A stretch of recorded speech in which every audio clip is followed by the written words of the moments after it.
Craft cocktails, from the classics to zero-proof drinks, are all around us. But what if we told you that craft cocktails are actually a relatively recent addition to the culinary scene? My name is Toni Tipton-Martin, and I'm the editor-in-chief of Cook's Country at America's Test Kitchen. I want to introduce you to a podcast mini-series I'm hosting called 100 Proof, The Journey of the American Cocktail. Over 6 episodes, we'll look at how mixed drinks offer us a window into what was happening in America during the dawn of the cocktail. We'll then take you to the present day to contemplate what forces led to our modern cocktail renaissance. And along the way, we'll of course be sharing cocktail recipes with you. Subscribe to Proof from America's Test Kitchen so you won't miss the first episode. It drops on Thursday, May 23rd. Again, that's Proof, Proof, from America's Test Kitchen. Cheers. Westholme is working with the land to create nature-led Australian Wagyu. Westholme believes that when nature leads, flavor follows. Learn more at westholme.com. You're listening to Heritage Radio Network.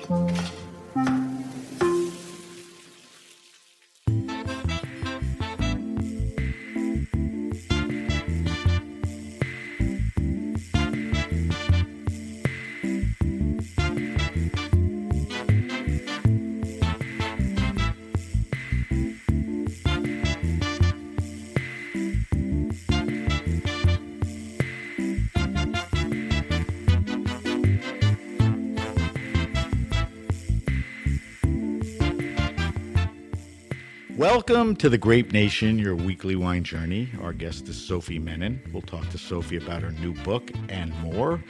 I'm your host, Sam Ben-Ruby. Stay with us for the Grape Nation on the Heritage Radio Network. We bring wine to the people. Sophie Menin is a journalist, editor, and author living and working in New York City with a master's degree in cultural reporting and criticism from NYU, a professional degree in the culinary arts from the Institute of Culinary Education, and an advanced WSET certificate. Sophie is an award-winning writer focusing on how wine connects us with our sense and the rhythms of the natural world. She has written for the New York Times, Wine Spectator, Barron's, Saveur, and Punch, to name a few. Sophie's new book, A Year in the Vineyard, offers an insider's look into the year-long cycle of the vine. The book is on sale June 4th. Welcome to the Grape Nation, Sophie. Thank you for having me. All right, so congratulations on the book. We'll get to that. We are talking to Sophie live, and we're in downtown New York City. All right, so Sophie, before we get into the book, so we give people a little context on who the hell Sophie Menin is, tell me a little about yourself.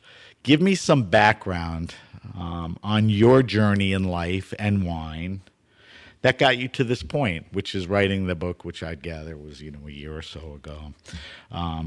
So tell me a little about that. Don't want to hear much about your fifth grade teachers or camp or anything. I'm more interested in, as a matter of fact, I'll set up for you, how and when your interests got focused on wine,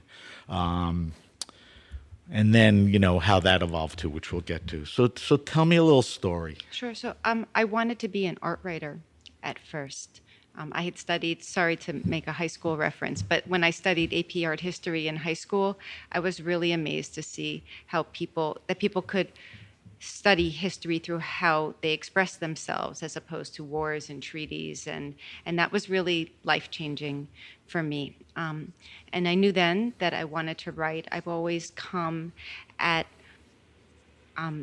I always think about myself as a writer first before, say, somebody with wine expertise or with art expertise. And as I moved from art to food, it became clear that wine was the subject for me. And it really crystallized when I had a column called 100 Summer Nights with the Daily Beast. And I was tracing... When was that? Oh, gosh, that must be 10 years ago. Okay. Maybe really when it first launched. And what was the intention of that? Was it... It was night after, it was to publish a series of articles about summer meals and Oh, okay. and like great summer celebrations With wine with and wine. food. Hmm. Okay. And part of that, I was tracing the cycle of the vine through the summer season, and that just captured my imagination and stayed with me. But it was more like a seed because I wanted it to be a visual book, and I didn't have the capacity to do that on my own. So it was just something that was germinating for a while. Right. What's so, we talked off air a little. You worked in hospitality, dishwashing, East End, other places. What was the draw to wine? Was it being in these places and talking to wine people? Was it outside? Was it family? I mean, at some point, wine became a little more important and a focus. I think there were a lot of different things. I did my first job when I was 14 was for a dishwasher for special events catering company, and I worked as a runner at Little Rock Rodeo, and then I worked at Sapporo de Mare, and there I had to describe different Italian wines and taste different wines and So be that able was to. the beginning of That was the very beginning. Hmm. articulating. Right, and it was the beginning of wine on the North Fork of Long Island, and it was really watching that, a new region come into being and being connected with that. And then when I finished school, I moved to Paris for 4 years, Why? and well, I think I was afraid I'd never live anywhere but New York, and So so you wanted to get that under your belt? I wanted, and so I Smart. went, and so I worked for Elder Hostel, and led tours of the Musée d'Orangerie, and I learned a lot about wine and food and terroir and connection Was there. it because Paris has an incredible food and wine backdrop anyway, Right. but you knew that became an interest? You were there. Did you heighten your It curiosities? it heightened my curiosity. I mean, I was very young and very naive and not very worldly. And so, this idea of being on a train and Brie being a region was just mind blowing for me. I mean, it sounds funny now, but I had no idea about that kind of connectivity between culture and foodways. And that was really that it wasn't just something that evolved culturally, that it actually was something that was connected to a landscape. And that really informed the way I think about the world. Yeah, I want to get into that because that's an important part of, who you are and, how you think in the book. Um, so, So backing up just so wine as over time as a writer, let me talk about all the things that I like to talk about. It let me talk about history, it let me talk about culture, it let me talk about connection to the senses, it let me talk about connection to the earth. So these things kind of all coalesce in one place around wine. So it was a very rich place to take my interests. that I think that's wine. I mean, if you were going to do that on fishing, you wouldn't get all that, rich history, culture, and all that. But you'd I know find some that. fishermen who might disagree. I know, but you know what I'm saying. Wine Yeah. has such depth that people, they think of it as a liquid in a glass. True. It's about so much. So, all right. So where are we at now? Bring me to the current from where we think we're at, as far as so. Daily Beast was 10 years ago. You were writing, I'm sure, for more than just the Daily Beast. Right. So I was a journeyman wine writer for a long time. Working as a freelance journalist is not easy to do. Was that all you were doing, or Well, did you have to do other stuff? Or? I did. I do a lot of ghostwriting. Okay. I really love ghostwriting memoirs for people. So that's, I you suffer stayed from tuned in writing and all extreme empathy. But I worked for the Daily Beast, and then there was something called Bottle Notes that did a lot of content for Epicurious and did short pieces. So I wrote for them. I did some freelance work for Opera News and for Punch and for for Wine Spectator. I did some of their private sellers columns. Oh, And nice. so I was out there. Did you have to visit the cellar owners on the private seller thing? I didn't go No? into the cellars, Okay. but I got to speak to some very interesting Yeah. people. I mean, I've read some of those. Yeah. Were you ever disenchanted about how things were going? Like, I want to write more, or there's more I want to do. You know, but when it's- when I wrote for the Daily Beast, I had a lot of freedom in the way I wrote.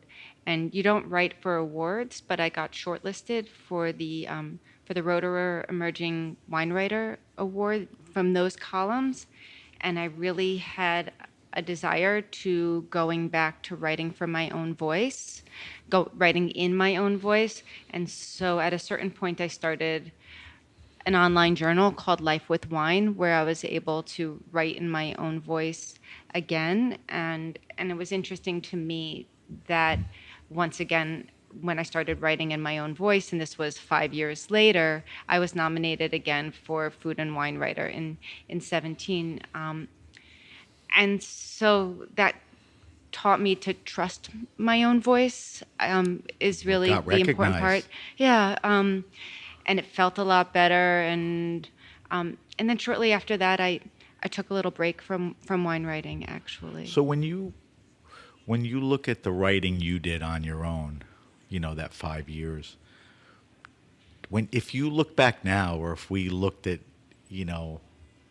all the stories, did things evolve into a theme, or you tried to cover as much as you could? Because I'll give you an example. I started this podcast about 7 years ago, and however you define what the natural wine movement is, it was around, but it was really taking off then. And as I learned more about it, that's where my interests, went, because it just seemed, natural and logical to me.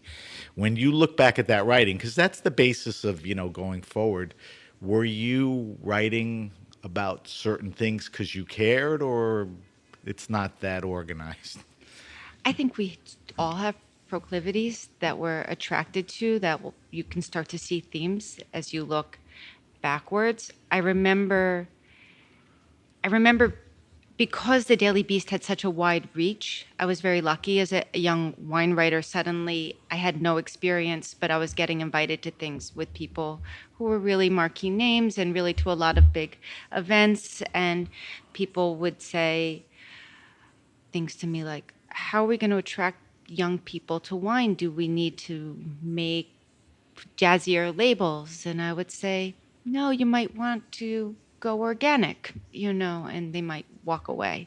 Obviously, that changed a lot in the past didn't period. resonate then No, the way no. you hoped it would. No, it didn't. It That's didn't funny. resonate, but it changed very quickly. I've come to believe that the wine world tends to be about a generation behind the food world in terms of themes. So organics will became important in food, and then it took a little while after that for it to show up in wine, because they didn't think about it as something healthy until it started to be really understood more as Agreed. farming.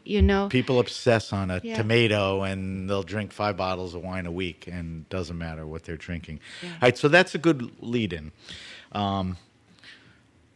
Because this is going to go where I think, it's going to go anyway. We both agree wine's very sensual. It's got a great cultural aspect. It's certainly a global entity based on who makes it and all of that. It relies on the human touch, our interaction, nature like nobody knows. So when and how did you become attracted to the farming part and the sustainability part? Because if I'm sitting with you now, that's obvious to me that that's a focus. And we just talked about it. When did it kind of morph and solidify into that? I was taking, it might have been my first WSET class, Mary Ewing Mulligan's, right, at the International Wine Center. And Larry Perrine Who's Larry? Larry is the CEO of Channing Daughters. So I'm so Okay. happy that Channing Daughters is in the book. But Which is one of the more interesting wineries out in Long Island, Right. as far as how they do it and what they do, right? Definitely very experimental, very interesting. But he was, he was the guest speaker on viticulture, and the viticulture section just fascinated me. It lit you up a little, It and real- he was the right guy, And he because was he cares. He really cares and has very deep knowledge. When was that? This would have been 2008. Oh, it's a while ago. Yeah. So the answer to my question is that's a fair time to say something's going on here. Pay attention. I'm interested, and I buy into it. Right. Right. Right. So as I was going and kind of doing a lot of journeyman work, I would collect viticultural stories. I would always, even if I couldn't always use them in what I was writing, I collected those stories along the way. Do you think from writing, for the 5 years that you got recognition, that it was important to follow your compass? Even though you couldn't use it, you needed to think about it, write about it, and cover it. Completely. And maybe at some point, which is nice. I don't know, this is such a random, silly thing, but I think Michael Anthony from Gramercy Tavern, I think the winemaker at Channing is his brother-in-law. He is. Right? Yes. Still? Yes. Yeah. Christopher Tracy. That's right. Yes. Who's kind of a rock star. I hate to use that term. And, all right. So let's get into that before we get into the book. So I told you, years ago, the kind of natural thing was happening, and it's kind of grown. I would tell you that in the last, 2, 3, 4 years, I've heard over and over on this podcast on a consistent basis, which is terrific, and which is why I'm bringing it up, something you've said in the book. And I think the simple quote is, wine is made in the vineyard. And you also said that fine wines are achieved in tandem with nature, not through triumph over the elements. And the thing I said people are talking over and over, it's all about farming. It's all about the vineyards. It's all about the fruit. After that, it doesn't, get much harder and all that. Explain to me that. I mean, that's a focus of how you think and a focus of the book, right? Right. 100%. I mean, the wine, anybody who cooks would understand this, because your food can't be any better than your ingredients. So the fruit is your ingredients for wine. A lot of the ideas behind the natural wine movement is it's only the grapes, right? They're not adding anything. Right. So how you grow and how you tend your vineyard will determine the quality of your fruit and the character of your fruit. And so your wine can't be any greater than that. Well, we care about that because it's right, but why are we talking about it? I mean, was it obvious that half the world after industrialization was just using pesticides and banging the crap out of, the soil and not paying attention to the surroundings? Was there enough of that to just drive people nuts?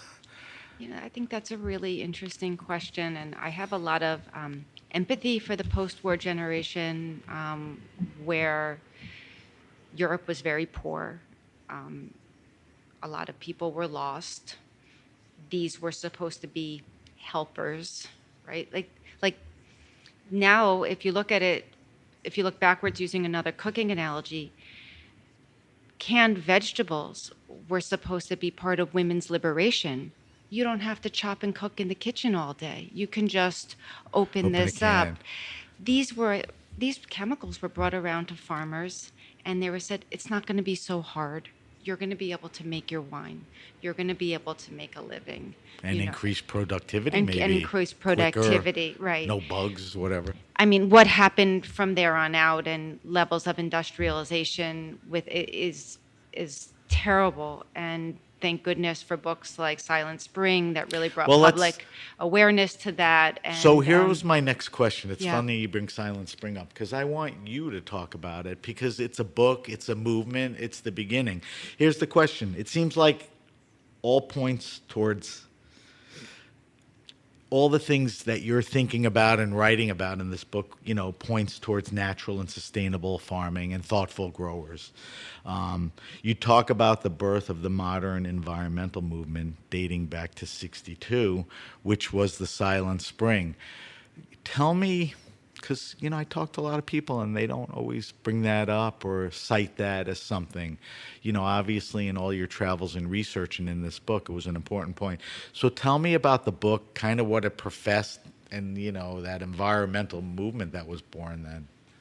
So I don't think I can talk about the book anymore without referencing my co-author, Bob Chaplin. Okay, we're going to talk about Bob because he's know. such a big part of. Sure, but Bob's also an environmental artist. Okay. And so as we were conceiving the book, talking about the environment, I have to back up actually, because the book's been an idea for a very long time.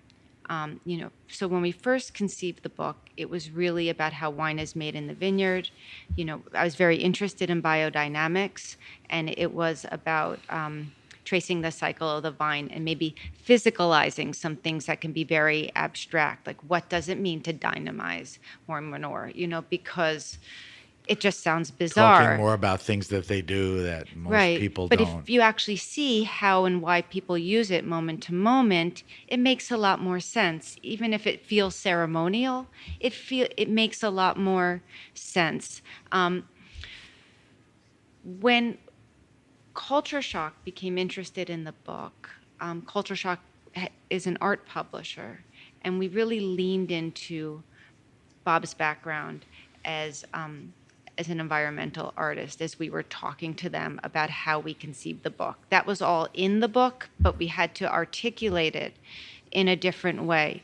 And so we started to think about the beginning of the environmental movement and how that intersected with environmental art, how this idea of watching nature over time is part of environmental art, and how that overlaps with what we were doing looking at the vineyard and really how vineyards operate anyway. Right. And so in conceiving, looking more deeply at what we were doing and why we were doing it, and then what is happening more and more in the vineyard from the time that we conceived the book to the time that we actually wrote the book and reported it more heavily and deeply, the environmental connection wove its way in much more significantly into the fabric of the project. But I mean, that's the way you were thinking. It didn't have to. That's was important. What was going on important to Bob in Right. practice, Right. and that was the direction that you took. 100%. So from that point on, I mean, there became an important relationship to the vineyard and its surroundings. It wasn't just about just tilling that piece of land or tending to Right. that grape. And I would go further that, it used to be when we started writing the book, the conversation was organics or biodynamics or natural wine. And now it echoes more conservation. It's the entire environment. It's the region. It's the interconnectivity with waterways and forests and trees and grasses. And it's actually not just cultivating vineyards, but cultivating diverse, resilient environments where vineyards can thrive. Right. I don't know what the word is. Is it permaculture? Is it the ecosystem? Is it the whole world around it? But there was a time where people were just talking about, I'm farming organically. I'm not using any.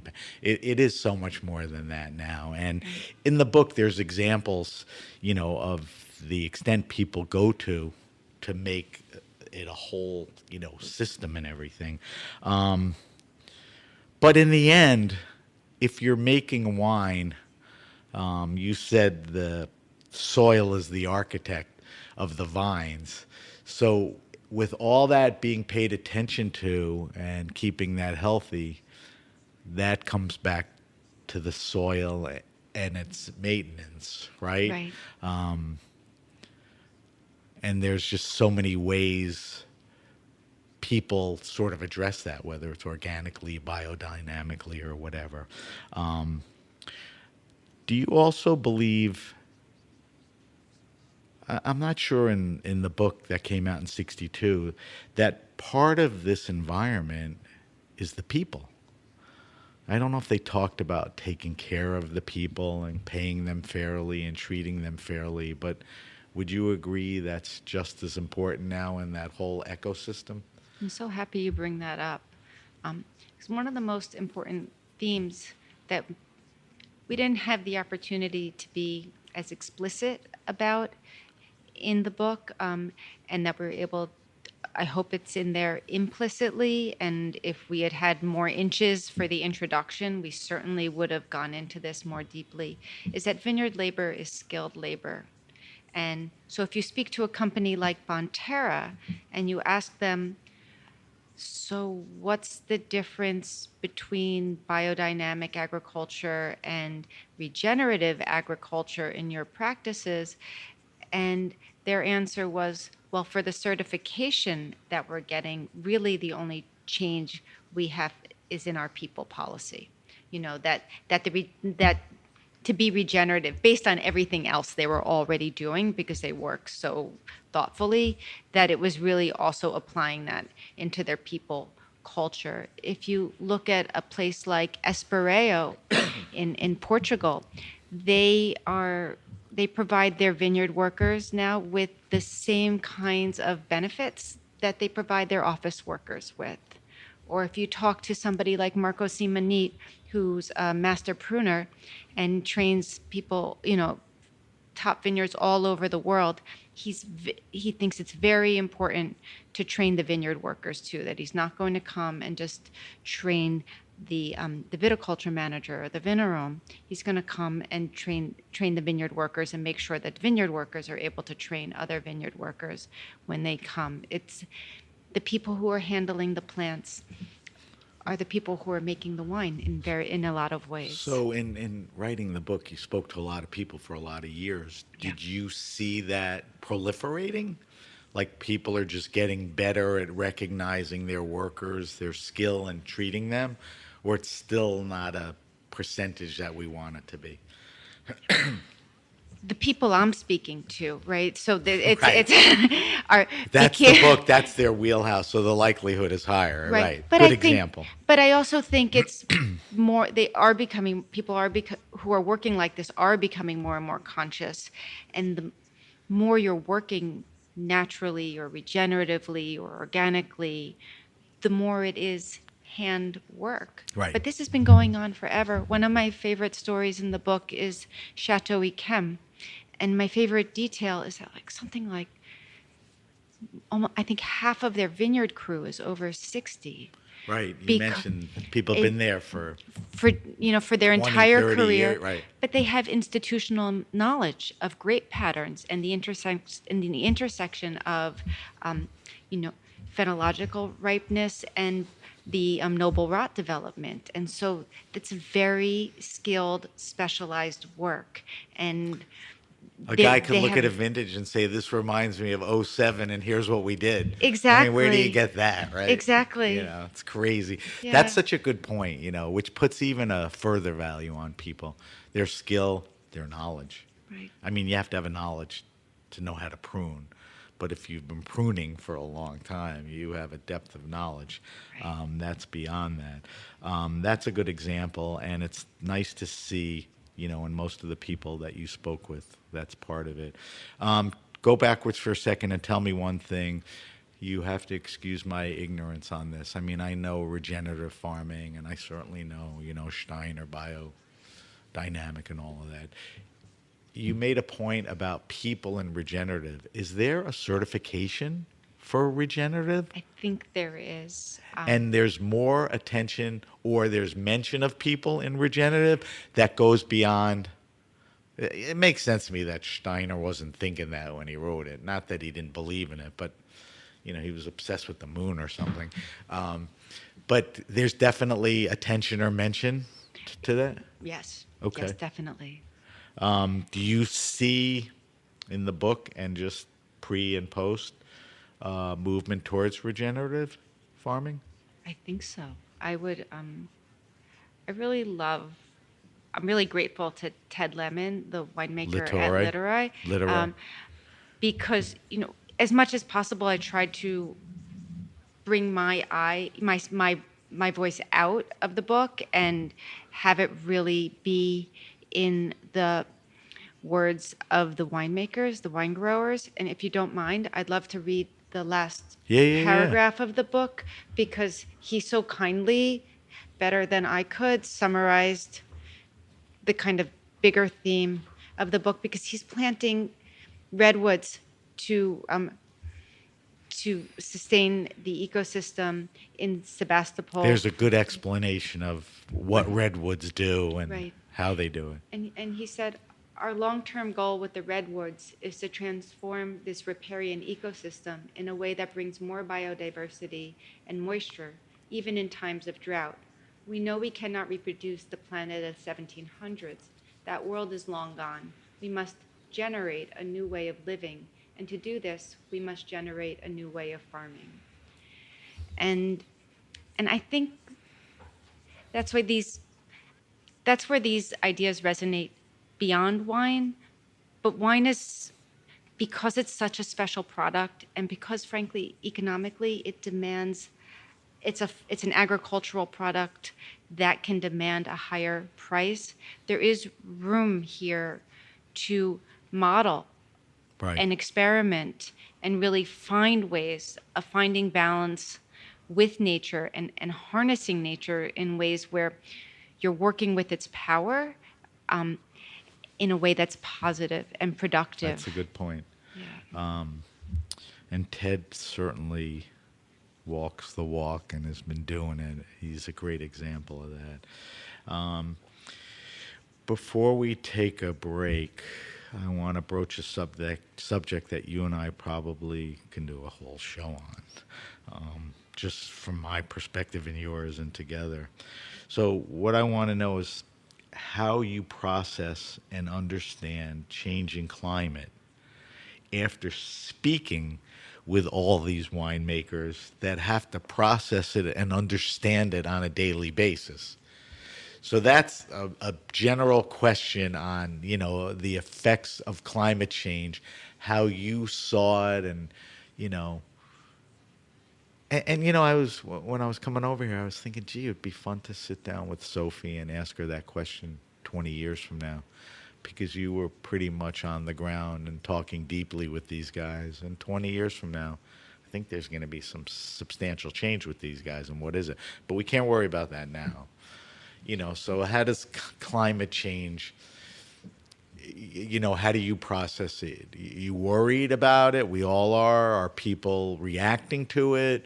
Are people talking outwardly about effects? Is it moving in slowly? What are you seeing? I want to answer this question in terms of wine first, and then I'll answer it personally. I would love the wine answer, and the bigger thing Right. is important too. So the wine answer is, I think, again, wine is a fantastic place for really looking at climate, because it's so practical.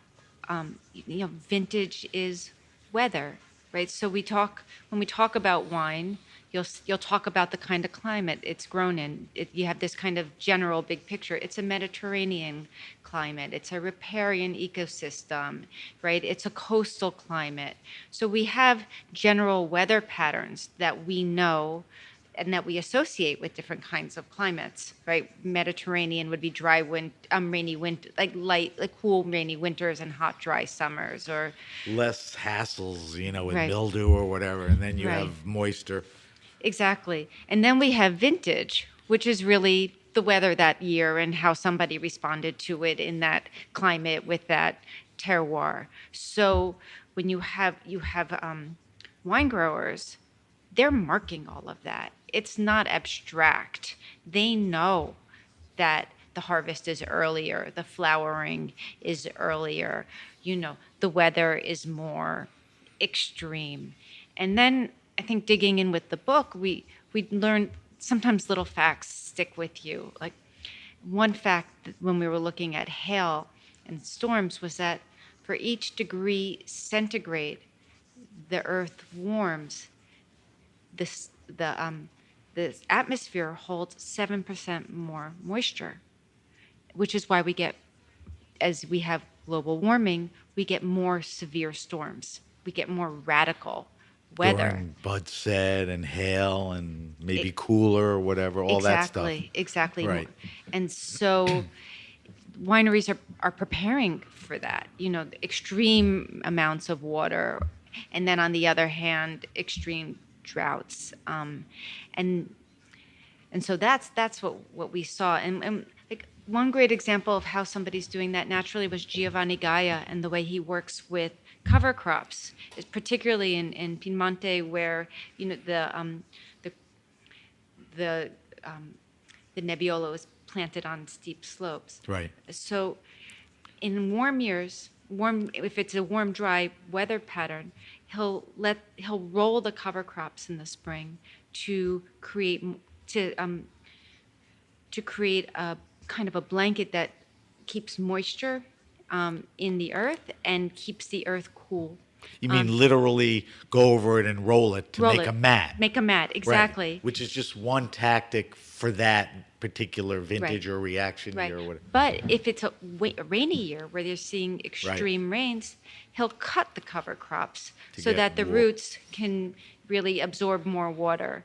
And that's just being responsive and adaptive and seeing what happens year to year. Other places are planting more trees around, and planting and creating more shade. It seems Yeah, like yeah, it's winemakers are more, in tune to this, or as much as anyone. because they have to be. Yeah, They I have mean, to be. it's not, 50 acres of cabbage or something. It's Right. And it's not a conference. It's not abstract. No. It's not a study. No. It's their life.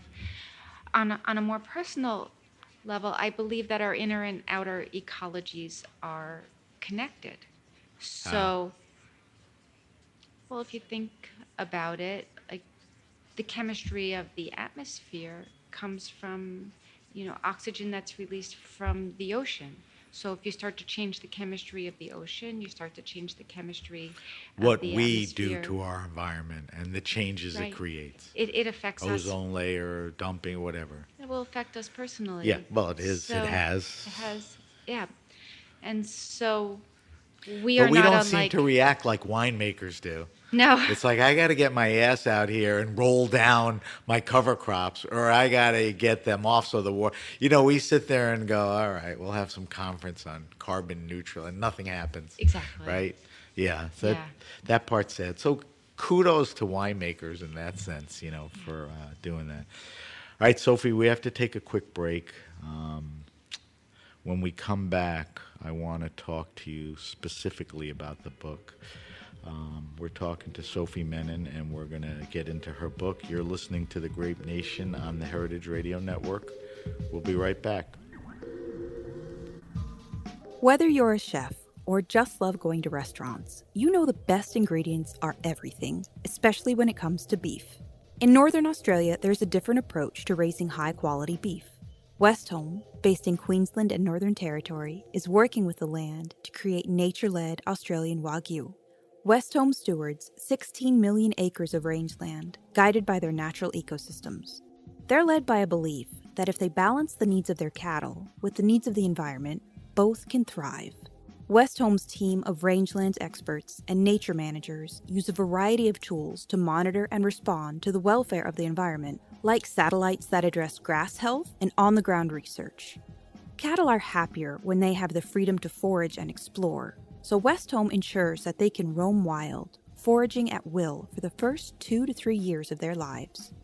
Their cows graze on native grasses like Mitchell grass, which is only found in Australia, along with dozens of other plants, herbs, and seasonal legumes. The result is a high-quality Wagyu beef that reflects the terroir of Northern Australia and a flavor suited to complement any cuisine. Westholme believes that when nature leads, flavor follows. Learn more at westholme.com. All right, we're back. We're back with my guest, Sophie Menin. Sophie wrote a book called A Year in the Vineyard. It will be released June 4th. Okay. The timing on this interview was good. All right, so let's talk about the book A Year in the Vineyard. Help me get sort of the interesting, vital questions out of the way, all right? How did the idea to write this book come about? You alluded to it a little. Bob seems to be an integral part. It goes back. But take me from kind of that idea to when, you had a deal to publish a book. The idea came originally with this column at the Daily Beast that I spoke about earlier, and it stayed with me for a while, and I was trying to figure out how to do it. And then I was on a press trip to the Walla Walla Valley. It was called Merlot Camp. And we were learning about the Missoula flood and how that allowed you to make wine in eastern Washington State. And Bob was on the press trip. First time you met him? First time I met him. What year are we talking about? This is probably 2013 or 14. Oh, not millions of years ago. Not millions of years ago.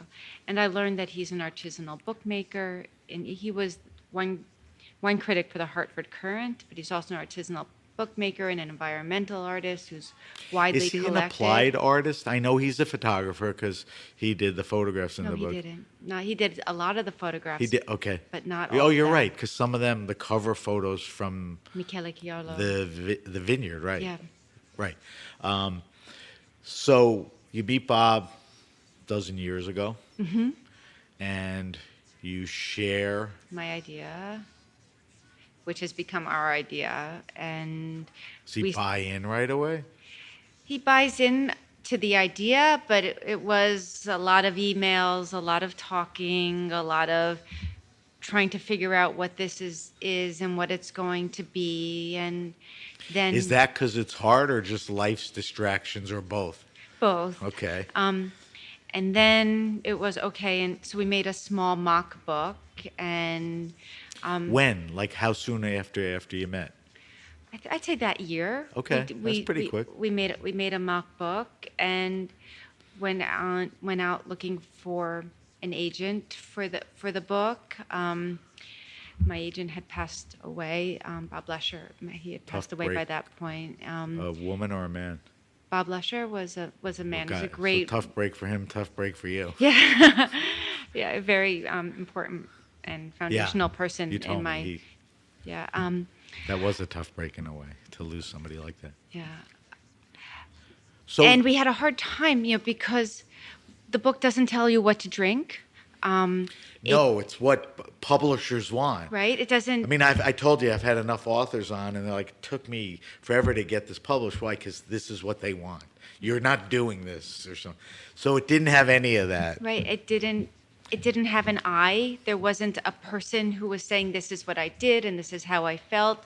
And so we felt very strongly about the I in this book being like an I, an EYEI.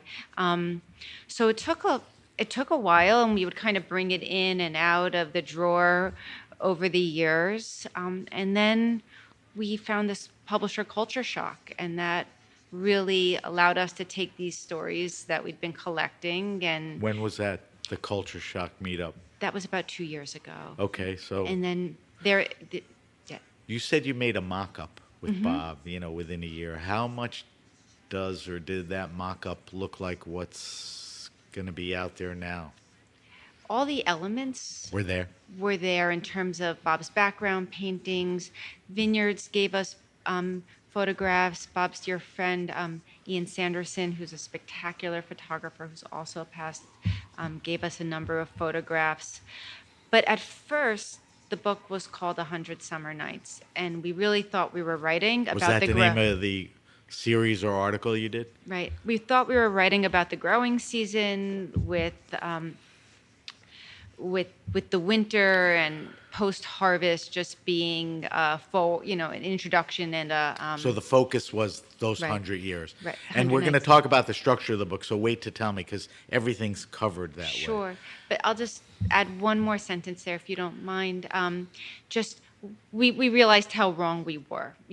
That while the growing season is the most spectacular part of the year, it every season has its drama and its importance and is kind of fascinating in its own right. And so the book grew. That's all we talked about Yeah. up until now.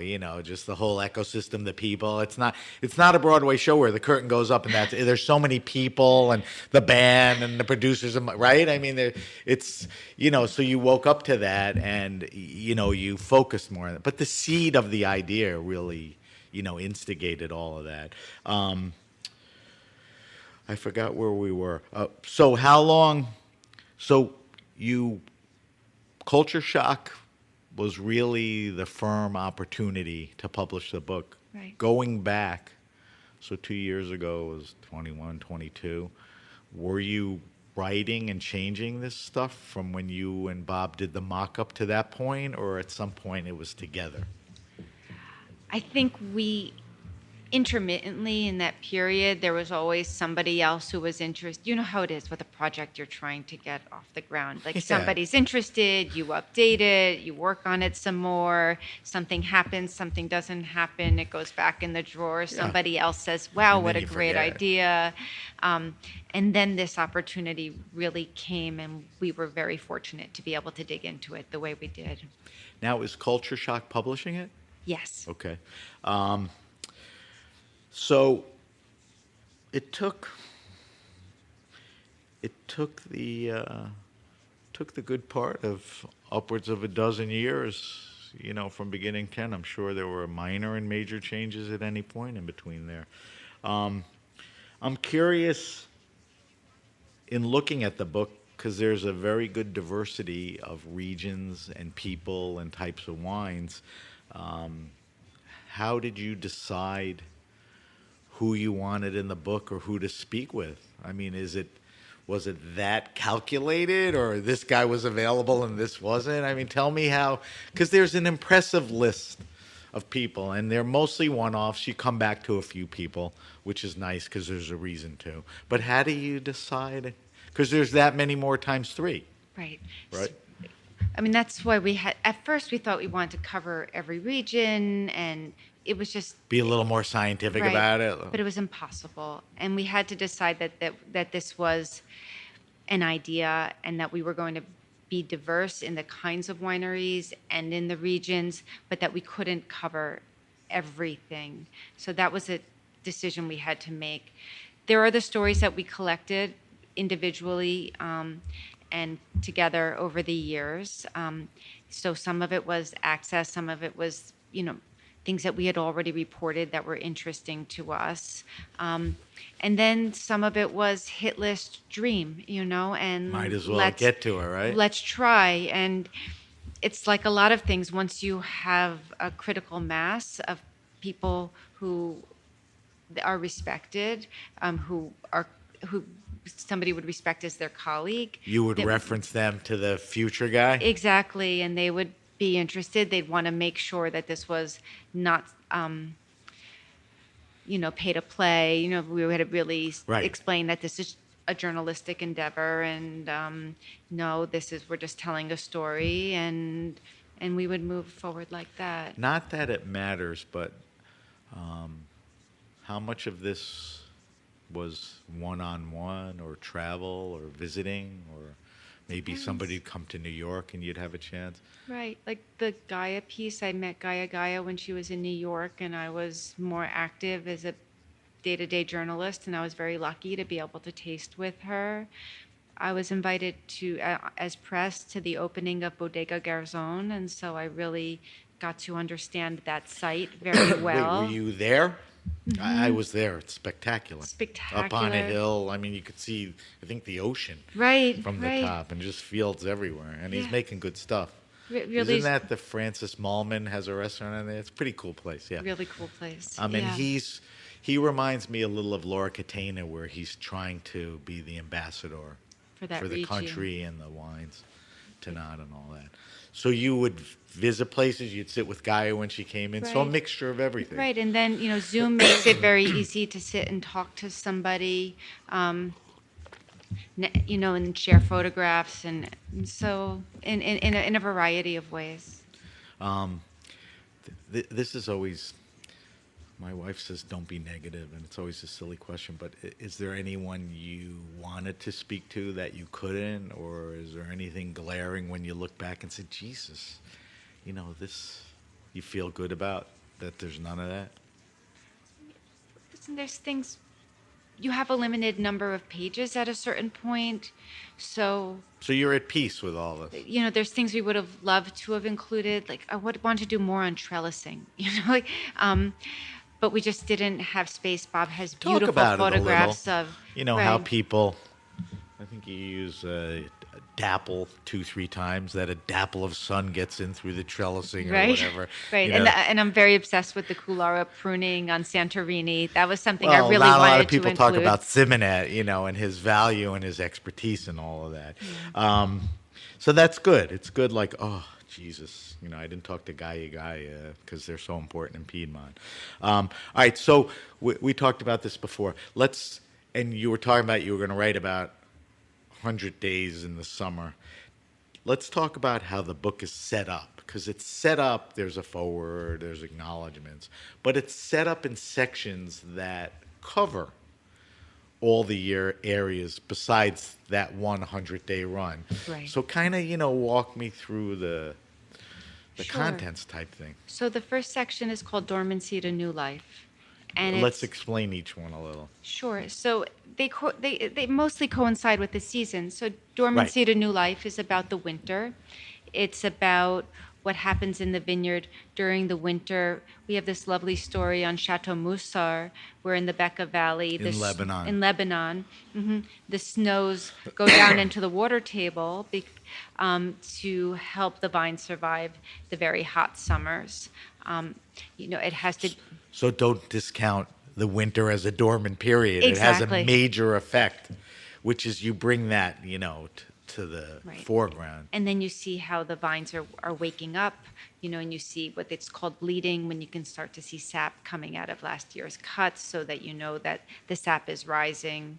The second section is called Bud Burst, and this is really a very dramatic section in its own way. You don't think about spring being a dramatic time in the vineyard, but spring frosts multiple spring frosts could ruin a crop. So if it gets warm and there's buds, those buds need to be protected until they flower, and that's a lot of the work of the spring. So we have this beautiful, beautiful picture that was given to us by Christian Moreau, and that's another one where I was beat journalist, Chablis lunch at Gramercy Tavern, in this neighborhood, and I was seated next to him. I think he was, representing Chablis, and he showed me this photograph, and I asked him if I could interview him about how aspersion works, because What is aspersion? aspersion is a way of protecting buds by essentially creating a cocoon that freezes around the buds, but also the internal temperature of that cocoon would be 32 degrees or 0 degrees Celsius, so that even though the ice was frozen around the bud, the temperature inside was stable. We're talking right now in the context of bud break in the spring, if maybe you're subjected to really cold weather, and Right. how you could protect that. And aspersion is sort of a layer over it that keeps it warmer on the inside than Exactly. the outside. As soon as it hits 32 degrees or 0 degrees, the sprinklers go on, and they stay on through the frost until. But that's an art too. It's an art. When you put them on, when you turn them off, how much, right? Right, or else you could it's- really damage the vines. Definitely. So bud bursts. That section goes. It also all of the cultivation of cover crops and plowing and all that kind of soil management happens in that period also, and it goes right into flowering. And so the third section, which is we call 100 Summer Nights, begins with the flowering. It's And kind of the growing season. it's the growing season, right? and that goes through the harvest. And then we Well, have a there's a section. section on the harvest. The set because the harvest is showtime, right? Yeah. That's a You and got to get it and get it right. right. And it's more than just picking grapes because the harvest really gave us a chance to talk about the intentionality of what kind of grapes people are growing. Why do they pick when they pick? What are they looking for? What do they have to think about? What are the challenges? So it's not a monolithic idea. Every wine is the result of a vision, and part of that vision is, you know, how and when do you pick? And then there were some that really were like theater, like Domaine d'Ile, like how do you how do you hand harvest on a small island where nobody lives? Right. And how do you get Whole set of challenges. exactly Yeah. And then there's the final, preparing for the rest, preparing for rest? which is just after everything. Right. Don't take your eye off of it. It might be my favorite section because Why? it's the most. It was the most unexpected, and it has, I think, a beautiful melancholy to it, but also this. I love the pictures of the of of the albarino vines on those Roman pillars, Yeah. just like soaking up the end Yeah. of the sun. You know, like They're above the exactly, ground, and then you see the pillar. Yeah, and then it's pretty dramatic. It's dramatic, and then it's that last burst of energy that's going to go into the roots and start the new growing season, or just the extent to which winter pruning is such a reflective period, also where you're thinking about past vintages and how you want your next season to go, and Right. you're applying your knowledge and making decisions that will create the architecture for the following years. It's important. Yeah. You've cited some very specific examples, like Musar, how important the snow is, Akeem and all of that. I noticed a few other ones, and there are so many, but I didn't realize like Lafarge plants in this circular thing. Why did he decide to, instead of rows, he did circular? Well, I think there's the energy of a circle, and then there's also the practicality of using a horse-drawn plow. The You don't- turns are easier, right? Exactly. It's crazy. Right. And we didn't talk about horse, but a lot of how people tend, the vineyards we've been talking about, a lot of it is driven by horse management and all of that. So it's the energy thing, the horse. It's like totally logical, right? And then you talk about, and we talked about this earlier, but Demore, which is a very cool vineyard, is into this whole eco corridor. They're looking at the rows, but they're looking at, the whole surroundings and all that. I mean, Right. is that a good example of a vineyard that's really in tune, with? It's a great example, and if you taste their wines Yeah. are exceptional. And he wrote an open letter to Chablis. He really understands that it's not just his vineyard, that it will be better for everybody if the entire region moved in that direction, because it is an ecosystem, not a vineyard. Right.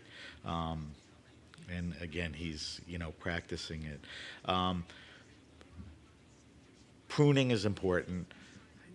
I know a lot about this stuff from talking to people like you, but how many times do you prune in a year? Is it as needed or is it scheduled? I think there's two major. You said Prune. winter. There's There winter was a- pruning, and there's the shoot thinning in the spring, which is Right, sometimes called that's a spring. reaction to. You prune in the winter Right. just to bring your vines down or whatever, and then you observe in the, when is it? In the spring, right. And thin out or And shape the vine. trellis or management or whatever. Exactly. And it's pretty important. You mention it a bunch of times. And lastly, I thought this was kind of fun and interesting, the effect of the use of roses and butterflies, sort of as the canaries in the coal mine, that the smart winemakers plant this stuff because Right. But roses are so sensitive. So anything you're going to see in the middle of the row, or anything that's going to happen in the middle of the row, will show up on the rose bush at the end of the row. So you can't be with every vine at the same time. So it's a good warning system or canary in the Why coal wouldn't mine. everyone do that? Right. Expensive, time intensive. I don't know. I think Plus, a lot don't of they people bring do. in insects and bees and all that? That's good for the ecosystem and all that. I think the roses are something people have done for centuries. I think it's Yeah, something you've that's seen pictures that go back. And Yeah. butterflies are similar as far as the butterfly story came from a vineyard in Switzerland called Mytopia, and it's a vineyard that's as much a work of environmental art as it is a vineyard itself. And there's ton. And his point was that butterflies are a sign of biodiversity because lots of That's what it different kinds was. of plants will bring different kinds of when you see a lot of insects. So when you butterflies. see a high diversity of butterflies, that means that there's a lot of diversity in the vineyard. That's cool. We got to end this because I want to do our wine list with you. I'm not sure if you know what that is or not, but who cares? Because it's a spontaneous thing. But in the book, I picked up on Franz Weininger, and he said, and this was interesting to me, the harvest represents the death of the grape and the conception of the wine. I mean, that's kind of a cool way to put it. It's great to be Austrian. Yeah. I think like that. I'm going to Austria in 2 weeks to visit the fair, character, and a bunch of wineries. So I will see a lot of that. So here's what interested me. I opened by saying, it's all about the vineyard and farming and all of that. Weininger says, harvest represents the death. We didn't talk for a second about winemaking in the cellar. We don't not care about it. It's just the focus is on that. But does everything apply? We know what low intervention is, nothing added, nothing taken away, which is a lot of what we talked about in different ways. Do you see that in the cellar? I mean, do you think about that, or because very few of these guys are doing what they're doing and then screwing it up in the cellar. No. But the cellar, I guess it's just not as important. It's part of the process. I think it's hugely important. Okay. I think every single step is important. I think making wine, especially if you're making wine without a lot of additives at any level, right? more challenging. You have to be pristine. You have to be careful at every step. But that comes in from the field. You know if you have high acid, low acid. At some wineries they add acid. These guys figure out what they have to do. So one spread that we added that was important to us was the foot stomp spread at the end of the harvest Right. section, and that was important to us because we really wanted.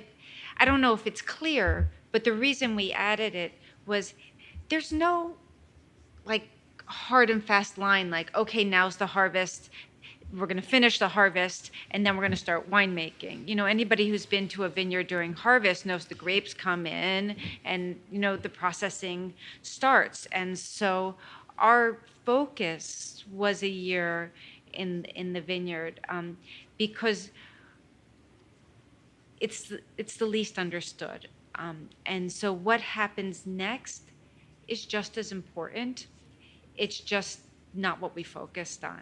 Yeah, I mean, that's obvious. Yeah. I'm wondering, the answer is yes. Is there enough there to focus on it and even do a piece like this for that? Probably. But there's way more going on in the vineyard. I think we should end and agree on that. I 100% agree on that. All right. So that's a year in the vineyard, coming out June 4th. Before we go, I want to subject you to our wine list. It's 5 questions that I've asked every guest on every show. They haven't changed. And I have a data bank of all these, and I happen to post them on social media because I think when people sit down and listen to someone like you and I ask you these questions, they're like, I'm interested in hearing what she's drinking. So 5 questions. Don't fixate on them. Be spontaneous. Obviously, you have to be. And let's go through these quickly. So the first question is, what are you drinking now? What's in the fridge? The seasons changing push you to stuff?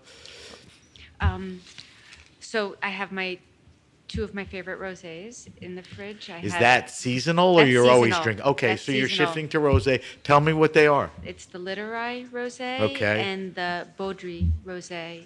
Baudry.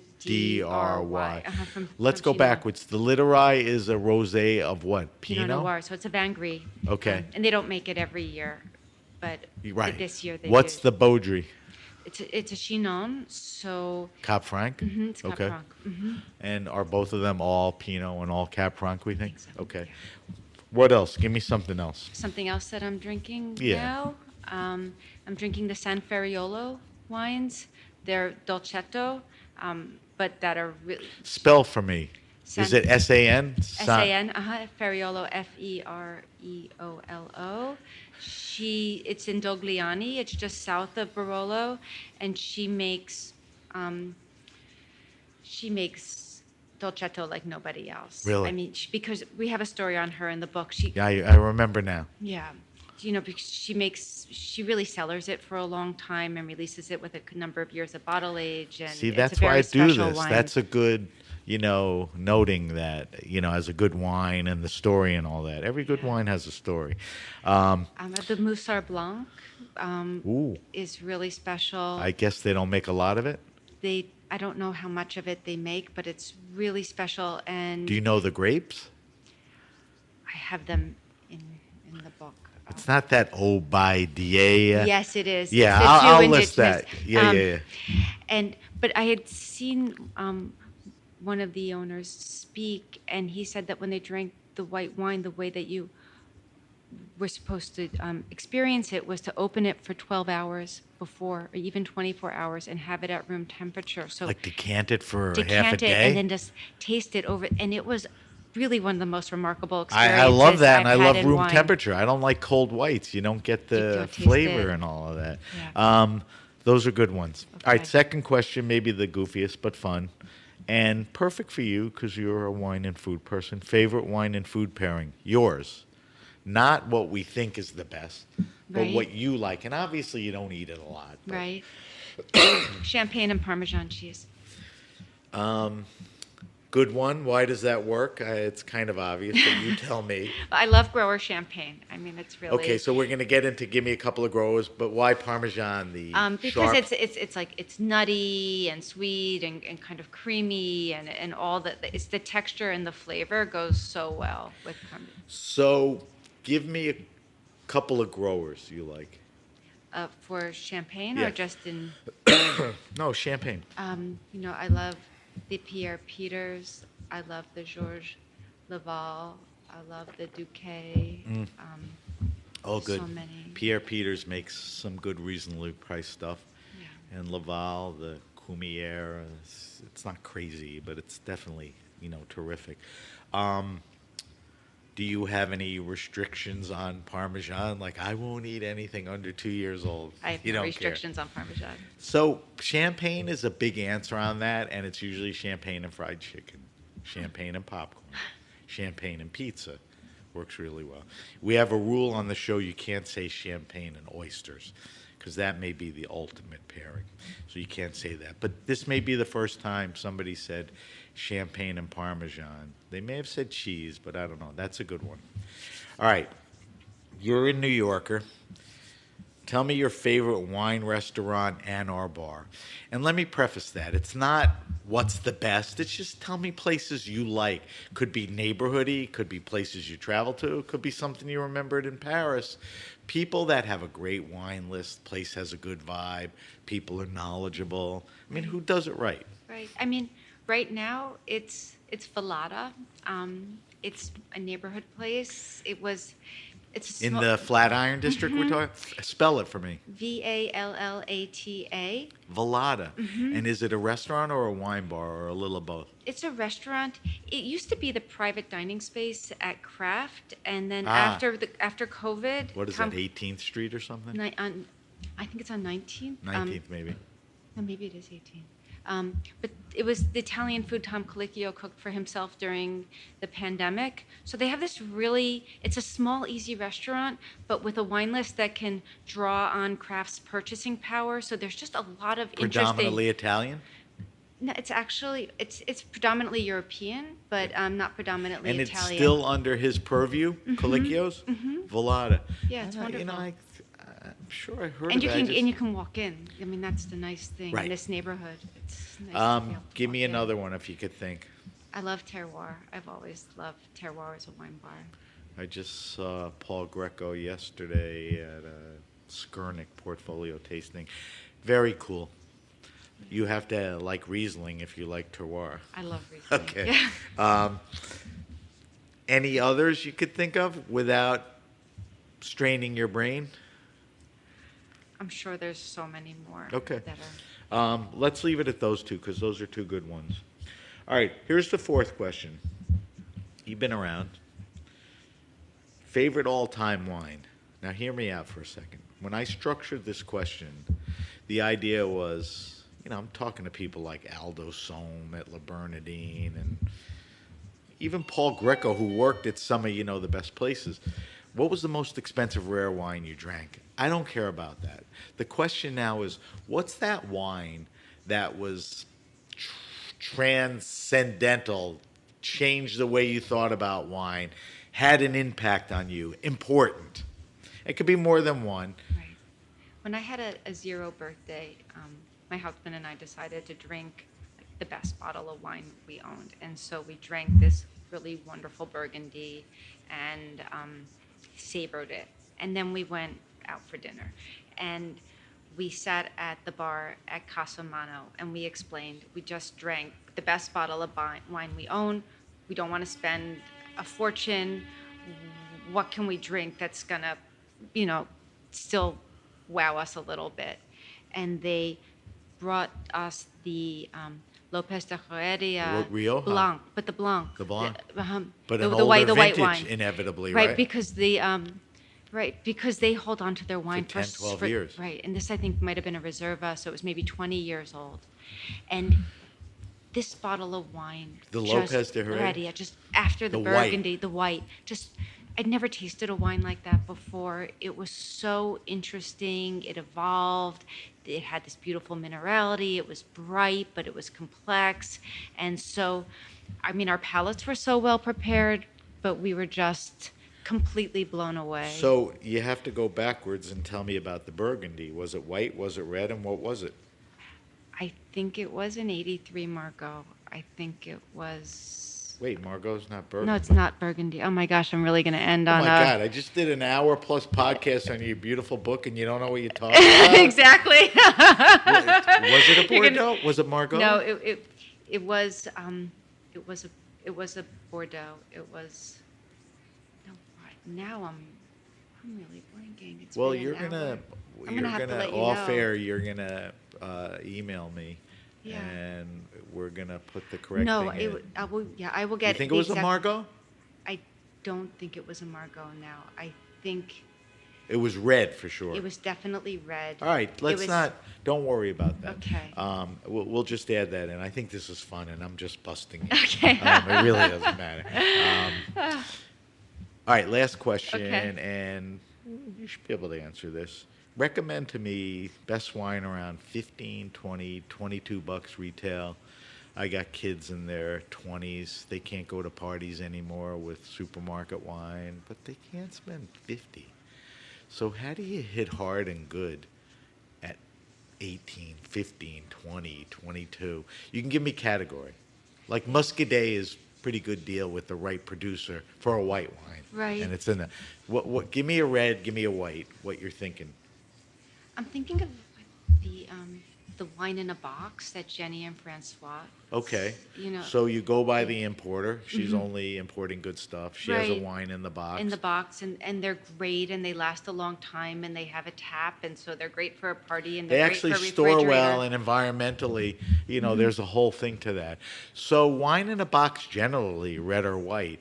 Can you think of anything else? Anything else off the top of my head? Good value wine.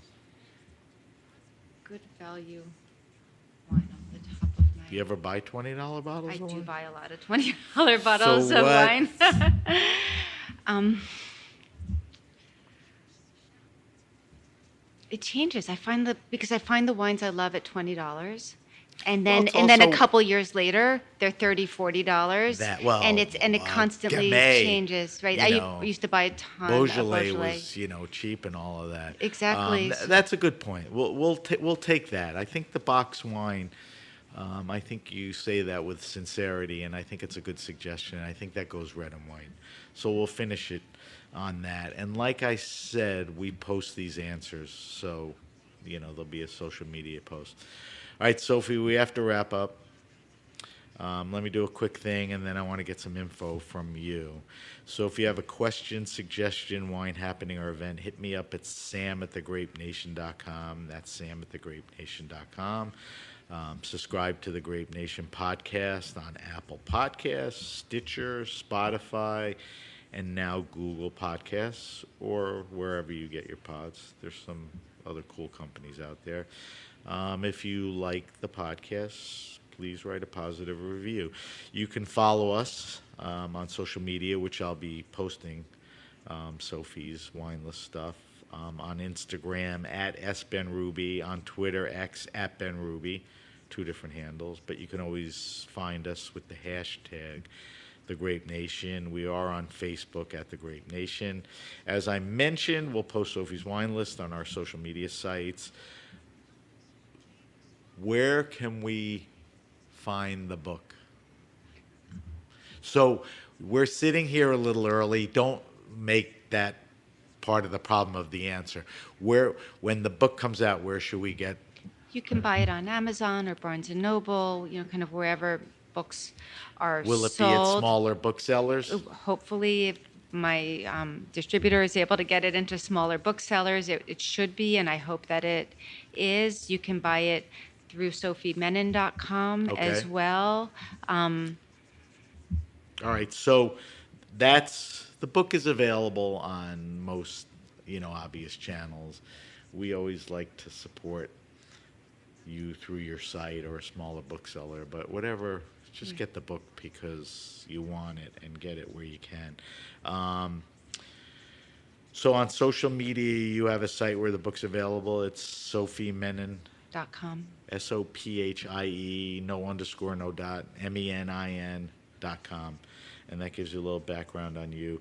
Are you active on social media? I'm working on it.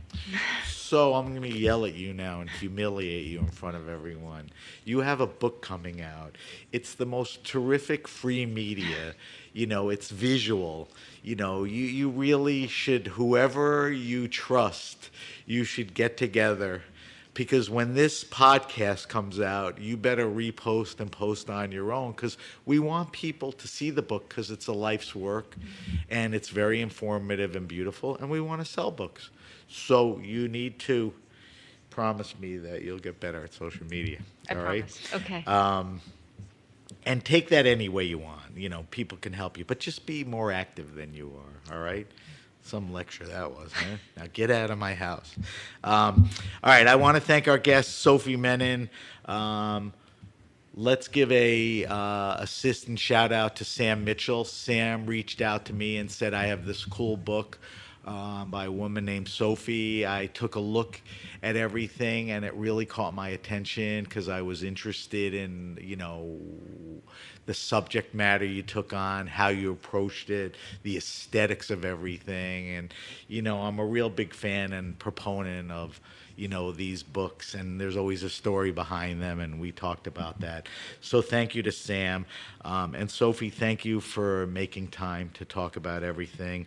Thank you to our engineer, Armin, and everyone at the Heritage Radio Network. I'm Sam Ben-Ruby, and you've been listening to The Grape Nation.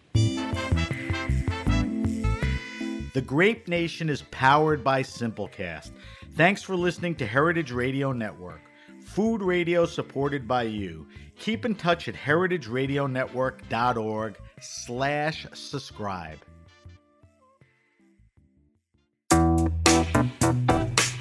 Hi, listeners. We want to tell you about a podcast we're really digging. It's called Christopher Kimball's Milk Street Radio. Every week, they travel the world to find the most fascinating stories about food, including children who harvest cod tongues after school in Norway and a detective who tracks down food thieves. And on Milk Street Radio, you can always find the unexpected. the comedian who ranks apples using an elaborate 100-point system, the secret history of grocery stores, and how to eat your way through Italy.